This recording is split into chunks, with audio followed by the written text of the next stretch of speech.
বিসমিল্লাহ। হে নবী, বলো যে জিব্রাইলের শত্রু হবে সে জানুক। সে তো জিব্রাইল আল্লাহর নির্দেশে তোমার হৃদয়ে কোরআন পৌঁছে দিয়েছে, যা তার পূর্ববর্তী কিতাবসমূহের সমর্থক ও মুমিনগণের জন্য যা পথ প্রদর্শক এবং শুভ সংবাদ। যারা আল্লাহর ফেরেশতা রাসূলগণের জিব্রাইল মিকাইল শত্রু হবে তারা জেনে রাখুক, নিশ্চয় আল্লাহ কাফিরদের শত্রু। এবং আমরা তোমার প্রতি সুস্পষ্ট নির্দেশন নাজিল করেছি, যা অনুচারীরা ব্যতীত অন্য কেউই প্রত্যাখ্যান করে না। তবে কি যখনই তারা অঙ্গীকারবদ্ধ হয়েছে তখনই তাদের কোনো একদল সে অঙ্গীকার ভঙ্গ করেছে, বরং তাদের অধিকাংশই বেঈমান।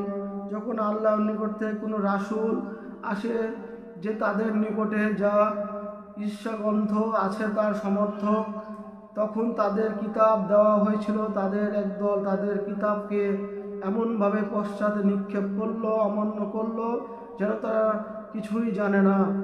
এবং সুলাইমানের রাজত্বকালে শয়তানরা যা পাঠ করত তারা তার অনুসরণ করত, অথচ সুলাইমান কুফরি করেনি, শয়তানরাই কুফরি করেছিল।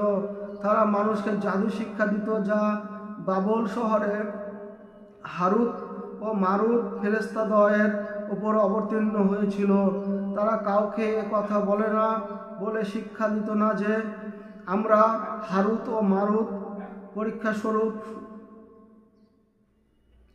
সুতরাং তোমরা কুফরি করো না।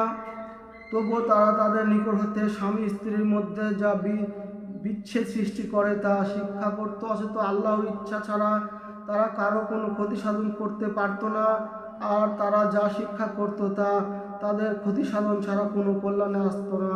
তারা নিশ্চয়ভাবে জানত যে যে কেউ ইহা জাদু ক্রয় করলে